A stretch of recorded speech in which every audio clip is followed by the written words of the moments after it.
Welcome. Quick, let's go to the story room. Why? Oh, I have a story. That's why.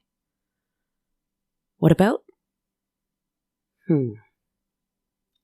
Well, have you ever had a pain, a suffering, a guilt, or something within you that loomed so large that it told you there was no room for anything else? It's kind of about that. I don't know. I have to tell it and decide. It's still brewing, but it won't be fully formed until I tell it to you. That's the beautiful thing about stories. I want to get right to it. Get settled on the couch by the fire. Sit across from me. Nestle in under a blanket. Make sure you're comfortable. And remember, even the most painful, frightful, dreadful parts will pass. And there will be a new part of the story. So don't be afraid. We'll find our way through it together. Ready? Once upon a time, there was a very sad and angry man. He was sad and angry because much of what he had built his life around had crumbled, and he felt it was all his fault. If you know me, then you know I never really enjoy spending too much time on this part of my stories. Largely because the facts, if we can even call them that, do not really matter. Not nearly as much as the feelings, I suppose. The facts are only there to lend validity to the feelings, to make you feel that there is some kind of structure here. A character you can really lose yourself in. Forget about yourself, worry about them. I'm kind of sick of that, really. Because they're all our feelings. The feelings are the things we can all relate to. The facts, the details, those are the things that separate us. It's funny when readers or writers say that those are what make the story more believable. I don't think I agree with that. If you told me that there was once a very sad and angry man who was sad and angry because much of what he had built his life around had crumbled, and he felt it was all his fault, I would believe that. I think we all can believe that. I think we have all lived that, to one extent or another, at some point or another. And furthermore, I do not want you to lose yourself in this character. On the contrary, I wonder if you can remember yourself in him. I wonder. Anyway, I will tell you a little. He had a family. He had friends. He had a career. But he lost them all. They left him, or he pushed them away, or he let them slip through his fingers. It didn't happen all at once, though. First, one thing happened. One thing he deemed to be terrible, humiliating, unfair, unjust. And it sunk him into a dark depression where he would not allow love or light or joy or beauty to touch him. because the awful first thing that happened, took up so much of his energy and his mind and his heart that he left no room for anything else to come in. The embrace of his love did not comfort him. The laughter of his children did not cheer him. The voice of a friend did not soothe him. Well, they could have.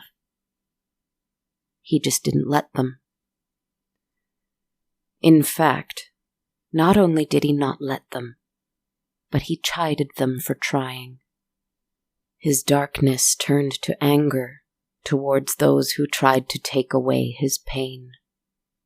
The big thing that happened to him held sway in his mind, and it was because he elected it. He put it there, on that throne, and it explained every terrible, humiliating, unfair, and unjust thing. It gave a rational, reasonable, and definitive reason for why he was not allowed to feel love, or light, or joy, or beauty. It would not be right to feel such frivolous feelings as those, not when the big thing held court, which it always, always did. Well, after that, more big things happened. His love left, his children left, his friends left, and he knew he was the cause. And so he was very angry and very sad indeed. But something good happened to him, even if he did not think of it as such. He inherited a home, a large manor house outside of the city. It had belonged to his great-grandfather, then a great-aunt, then an aunt and uncle of his, and then a cousin he had never met. And that cousin passed without an heir, and so it fell to our sad and angry man as the last of the family line. It was a blessing, especially for someone who hadn't much left in the world. Now he had a home full of magnificent things he could sell if he needed to, a home with a garden and apple trees and a vineyard and a well of clean water, plenty of wood for fire, plenty of space. He didn't see it as fortunate, he saw it as work. He saw it as a burden. Of course he did. If he saw it as a gift, he'd have to understand that he was allowed to receive a gift in the first place. And the big thing on the throne in his heart told him to spit in the face of all gifts, for he wasn't worthy of them. But he had no choice but to accept this one. When he arrived, he scoffed at the size of the place, and rolled his eyes at the amount of work it would take. He glared at the dust on the mantelpiece and the broken pieces of crystal in the chandelier.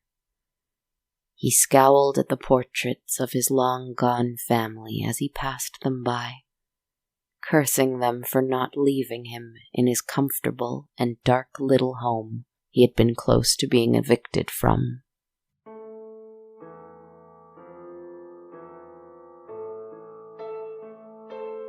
There was great-grandfather, who had been a cruel and unyielding man by all reports, especially after his run for mayor of the nearby township proved unsuccessful, and he turned all of his desire for power, and his failure to attain it, into a furious dictatorship of his own household and family.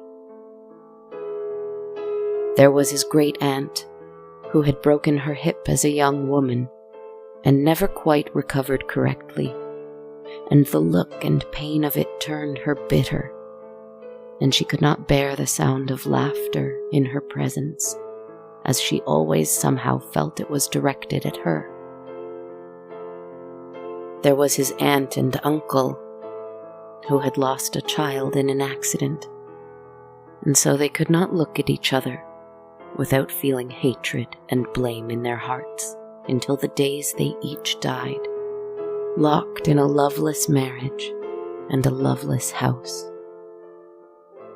There was his cousin, who had hoped to be a famous artist, but never managed to sell even one painting. And so, even their self-portrait was full of loathing and hatred as it hung in the hall, and they never created any more works of art after that. Each with a pain they had allowed to become bigger than the mansion itself. Each with a big thing on a big throne in their mind.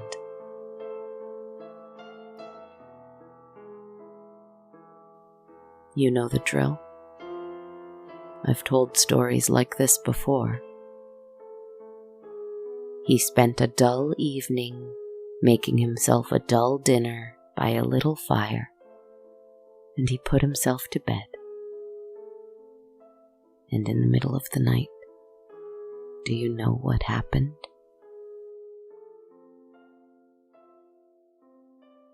He heard something.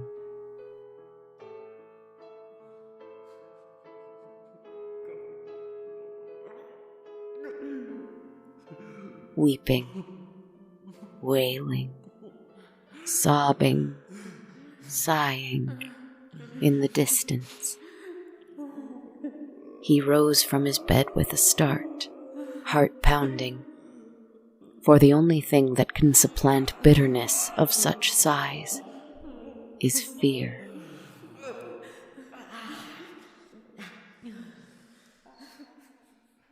It is just an animal locked in a room by accident, or it is the wind blowing through a broken window somewhere. He tried to go back to sleep, but the noise was too loud and his fear too great. He wanted to solve the problem, to find the source, but his fear kept him in his bed, under the covers, shaking and wide awake for the whole night.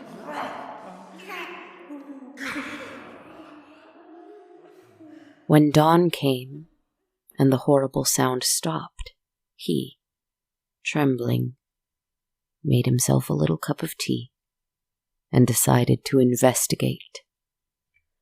Room after room, he found no hint of anything. No animals nesting or hiding or dead or lurking. No windows broken or open. No doors to the outside left ajar.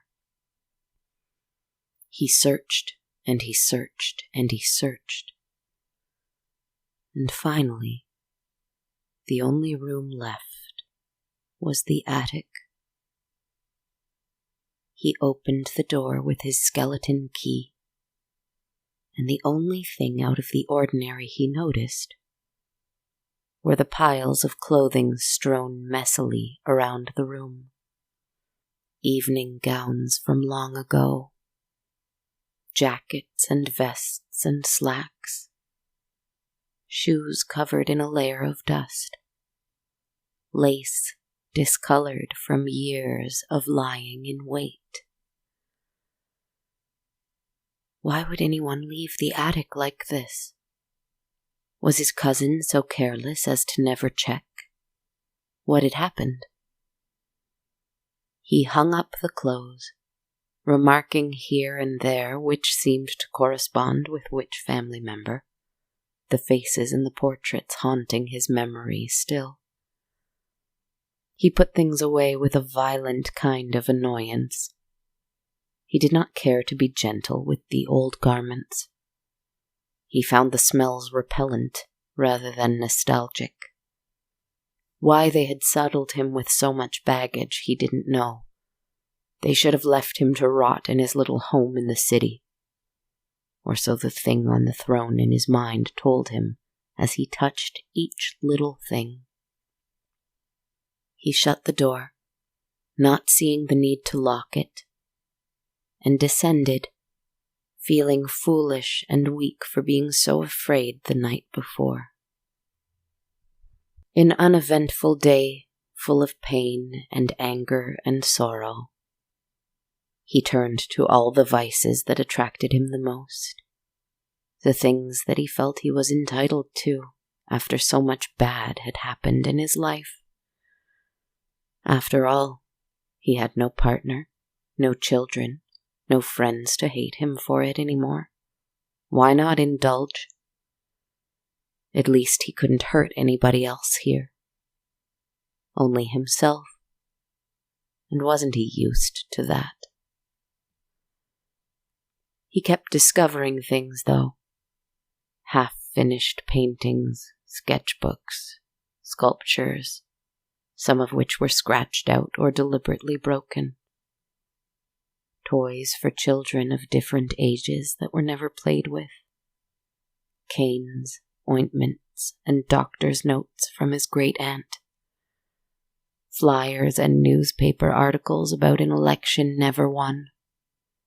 At every turn, reminders of hopes gone unfulfilled, dreams turned nightmares, possibility that had become pain.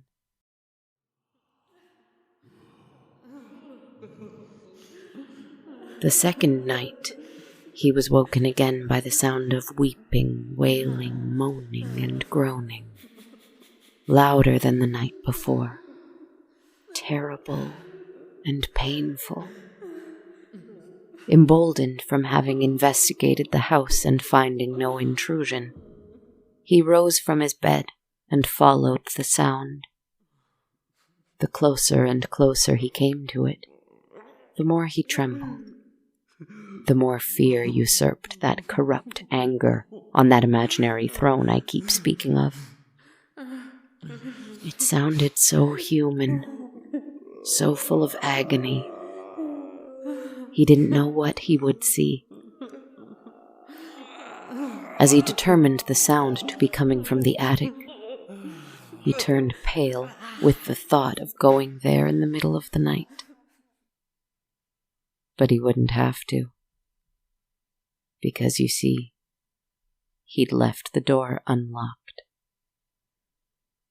So as soon as he turned the corner of the little hallway that led to the little stairwell that went up to that horrible little room, he saw them. A pale gray evening gown floating there, full and fitted with nothing, as though an invisible someone was wearing it. 2 arms raised over where the person's head would be, leaning against the wall. The arms beat themselves against the wall in some kind of awful suffering.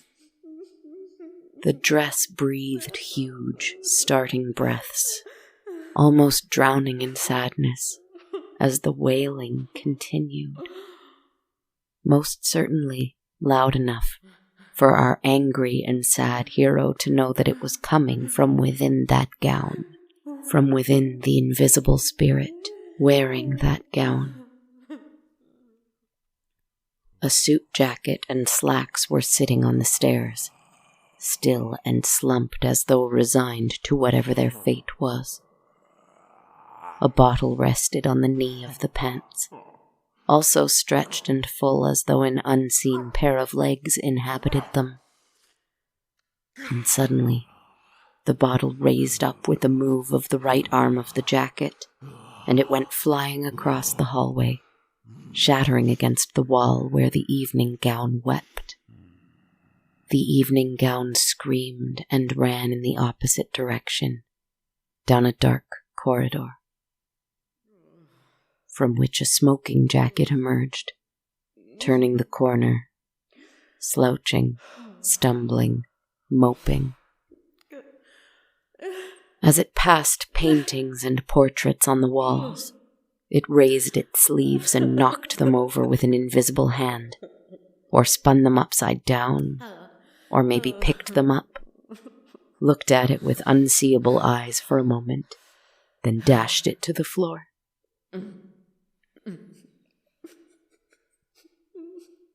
Our sad and angry man watched this strange pantomime, this puppet show, in horror. And all the blood drained from his face. He took a step backward and bumped into someone. Turning around, he saw a nightgown, a little arched and angled awkwardly, twisting at the hip, holding a cane. She screamed and raised the cane, shaking it, threatening to strike. He screamed in return and ran down the hall away from the attic. His hands clumsily found the doorknob to the nursery, where he entered quickly and locked himself in. Safe.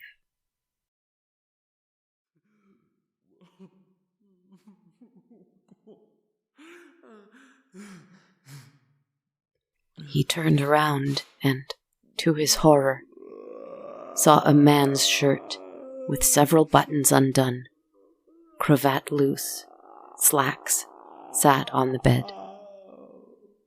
The outfit wept quietly as he held a little toy dog in his hands, invisible on his lap. Where are you? Where are you? Where are you? The spirit cried over and over. And the sad and angry man wept in terror. The ghost on the bed did not take notice. They stayed in the room until morning, both weeping, one in terror and one in grief. And when the sun rose, he watched as the clothes crumpled on the little bed, nothing but clothes now, with a little toy dog sitting on top of them. The man carefully crept out of the nursery and saw, throughout the halls, different pieces of clothing scattered again, just lying there, inanimate, uninhabited, empty. I must find a way to get them to leave me alone, he thought to himself. If I don't have a good night's sleep, I shall go insane. Not that it matters anymore. He pored over journals, diaries, letters, looking for clues, for ideas, inspiration.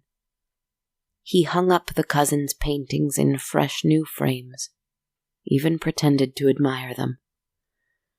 He put the aunt and uncle's clothes in the nursery, laid out the toys, hoping that reuniting the family might make them happy. He straightened out the nightgown and burned the cane. He removed all of the bottles of anything other than soda or juice from the household. He wandered into town and convinced a local priest to come in and bless the place. He brought certain items to be memorialized in the town's historic center.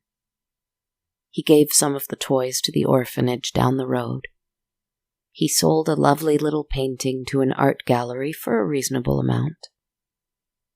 He did everything he supposed was the right thing to do. But oh, dear listener, hear this. Each thing he did with irritation, obligation, and reluctance in his heart.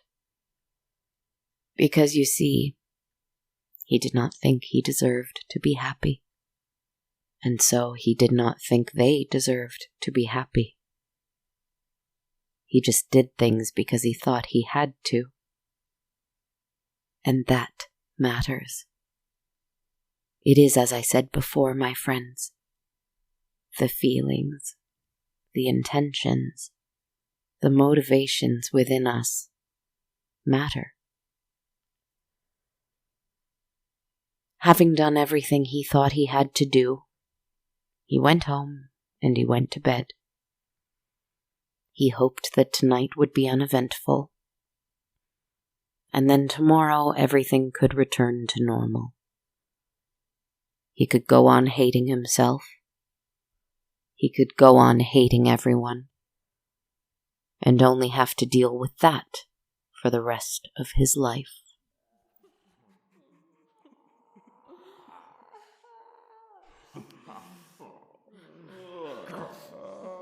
He woke in the middle of the night to the loudest sounds of grief, pain, rage, bitterness, regret that he'd heard yet. He went to his door and opened it a crack. His eyes went wide as dinner plates as he saw the antique suit hurtling towards him, the evening gown throwing itself against the walls, and the nightgown on the floor, crawling, reaching, cursing him. A smoking jacket peeked around the corner of his door, its sleeve trying to reach its way in. He slammed the door shut, the sleeve stuck within it, writhing and wriggling like a worm. He backed away from it slowly, tears in his eyes, holding his head in his hands, desperate for sleep, but fearing now that he'd never have another wink ever again. They were still here, and they were waiting for him. He heard something, a thud against his window pane. He turned around but saw nothing. He kept watching the window. And something else struck it. It was small and soft. And then another thing. Plush, small, colorful. They were toys. Stuffed animals. The ones he'd donated. Someone had brought them back. He heard roaring below, and he looked down at the yard beneath the window, and the buttoned shirt and pants stood there, a pile of toys at its feet, and it looked up at him, and the arms were so tense and flexed and eager for battle that our sad and angry man could see ghostly muscles pulling at the fabric as the phantom threw its arms behind it, arched its body backwards towards the sliver of moon in the night sky, and it let out a horrible, distressed howl.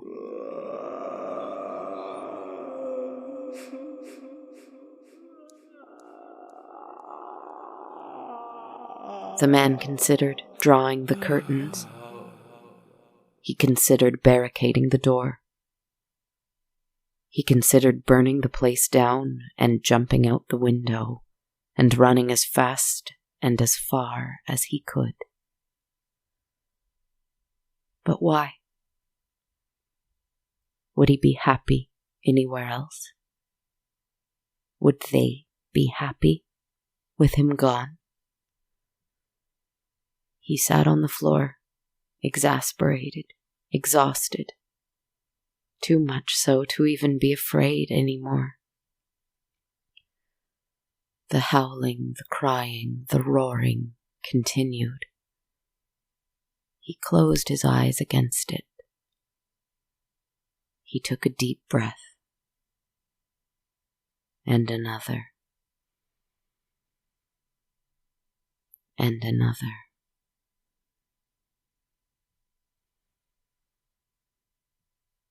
Behind his closed eyes, he saw the decades, centuries even, of pain, of anger, of sadness in his family.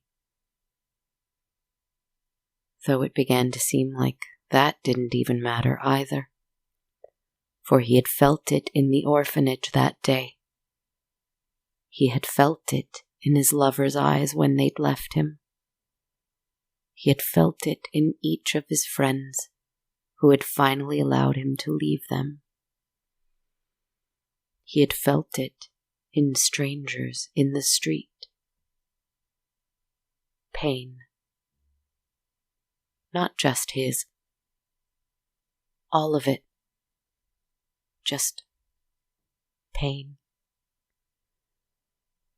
And he saw the pain in his heart, the pain he'd put on a throne, disguised as the big bad thing that he had elected to be there. He began to see that there was no difference. The clothes that were screaming and howling all around him were stuck in their own iteration of it, just as he was stuck in his. He saw the years that he'd lost to his commitment to that pain, the relationships he'd let escape him, the joy he'd passed up because he didn't believe he had room for it in his soul.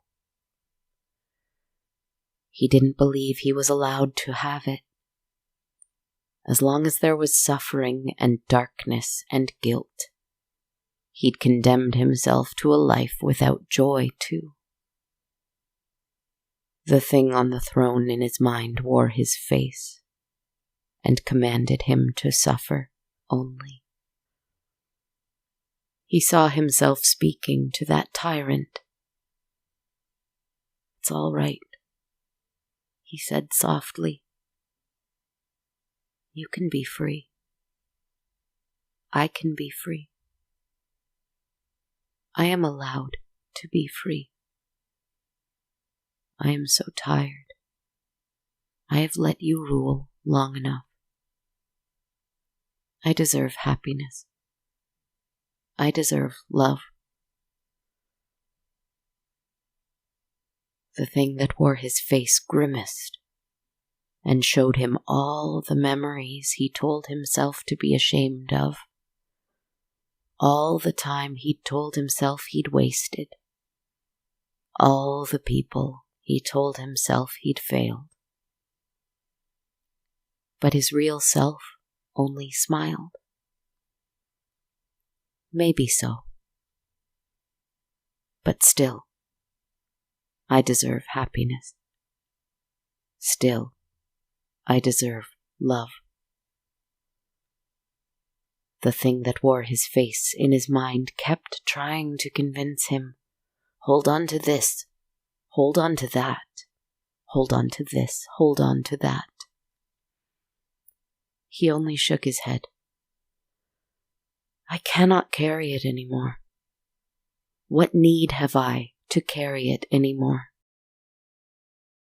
The thing that wore his face in his mind began to rant and rail, showing him how hideous he truly was, how he must never forget that. There was no way forward. There was only this, the big thing, the pain, the anger, the mistakes, the past. And strangely, the thing took on the face of his cousin, the face of his aunt, his uncle, his great-aunt, his great-grandfather, and he suddenly felt a great compassion for it. He opened his eyes and found himself looking in the mirror in his bedroom, and he saw a man, tears streaming down his face, eyes sunken and tired from not having slept in 3 days, face gray with fear, so sad, so scared, so stuck. And he felt a sudden and intense urge to run and embrace himself, to embrace and be embraced.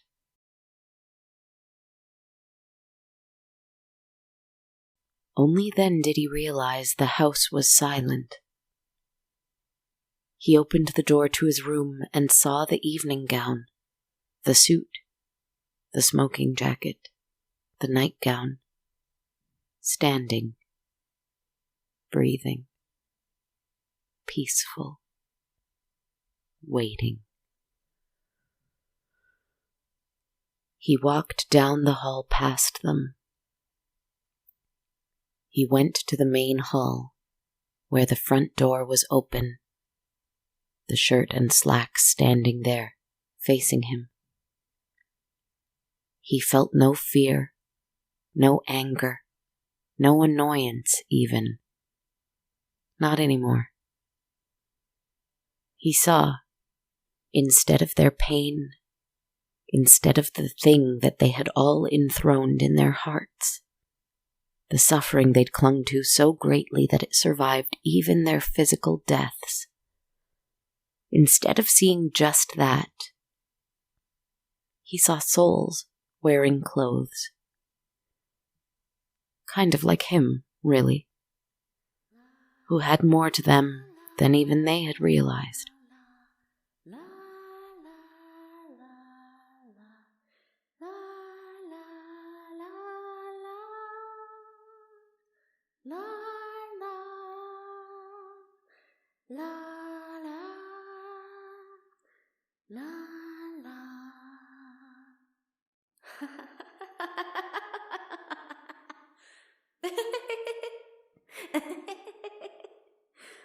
A little laugh was heard upstairs.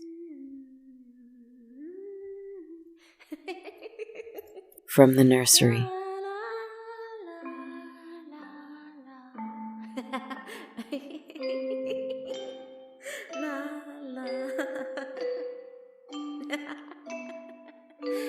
And a little music. Music that sounded as though it came from a little music box, or a wind-up toy, maybe.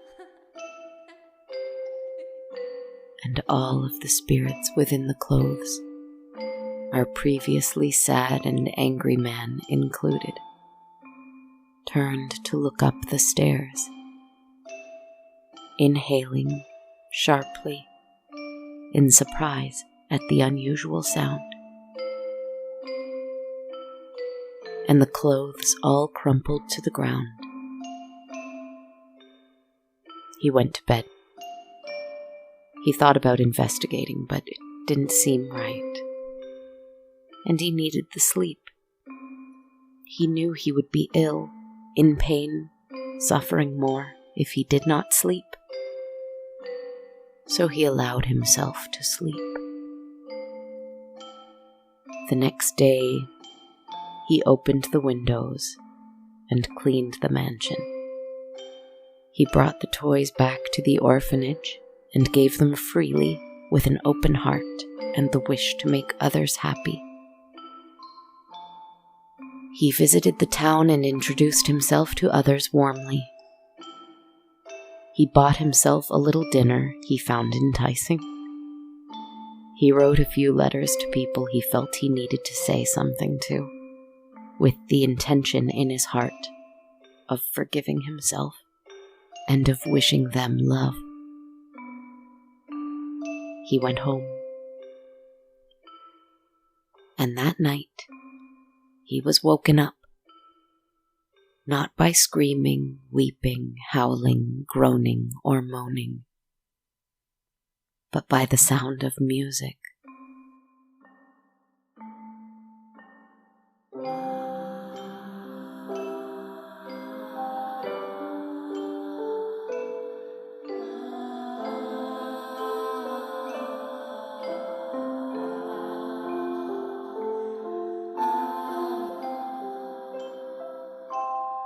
And he saw the sight of clothes, evening gowns, suits, jackets, nightgowns, shirts, and slacks, dancing a merry waltz in the main hall.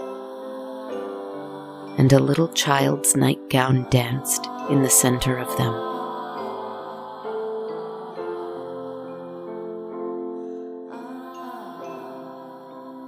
There were many more outfits than before.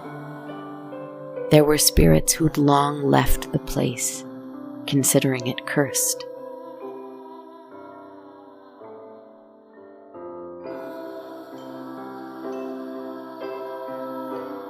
But sometimes it just takes one person, one spell, one ritual, one intention to break the chain, to shatter the illusion, to dethrone the big thing that tells you that you do not deserve to dance.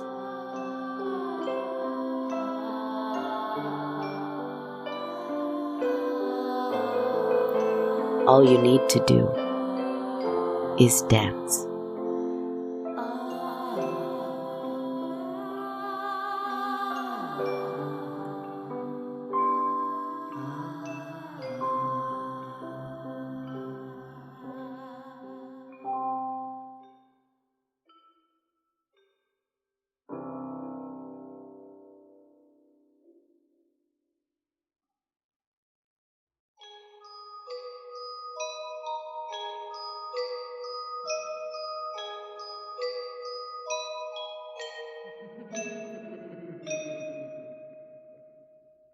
La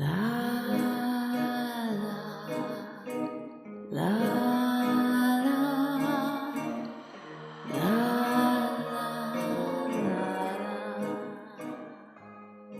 Hello, my friends, and thanks so much for joining me for episode 227 of On a Dark Cold Night.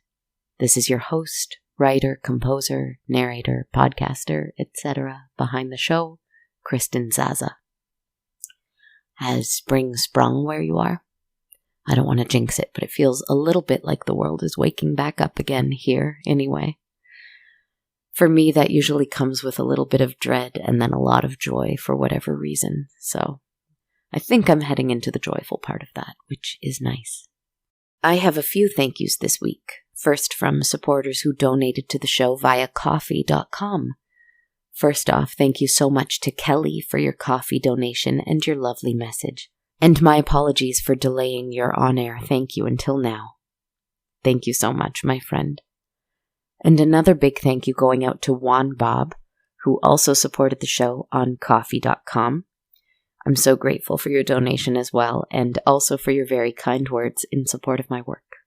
Thanks so much, my friends.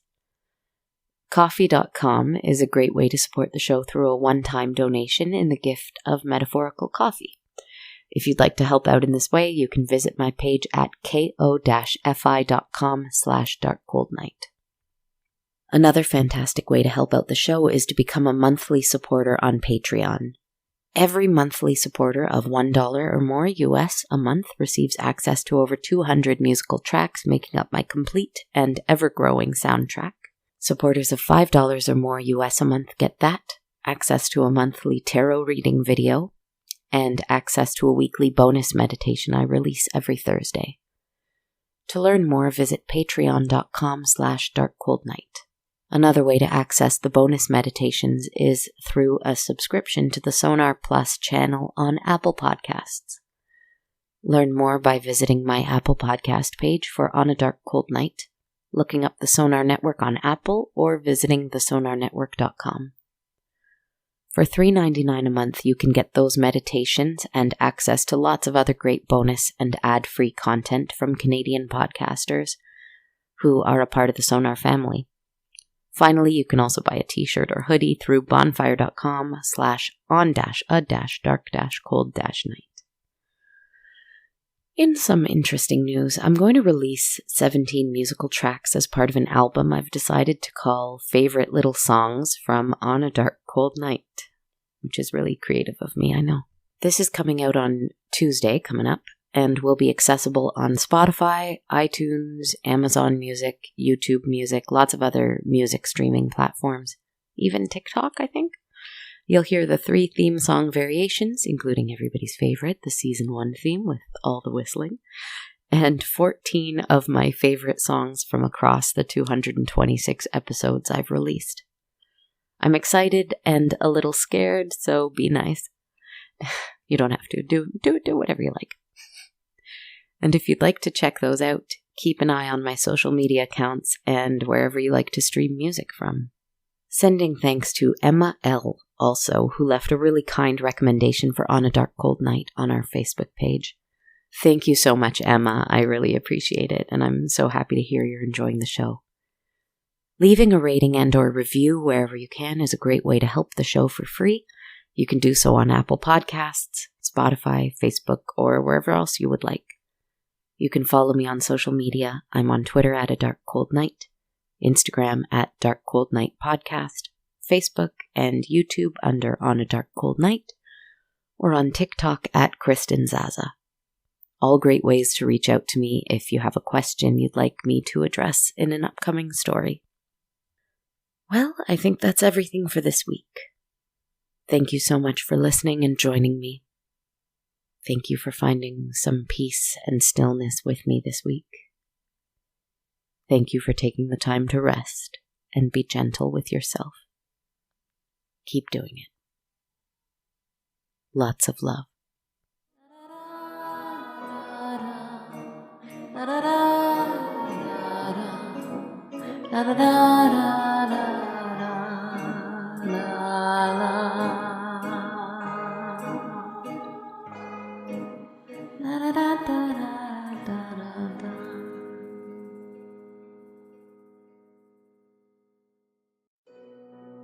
This podcast has been brought to you by the Sonar Network. Sonar.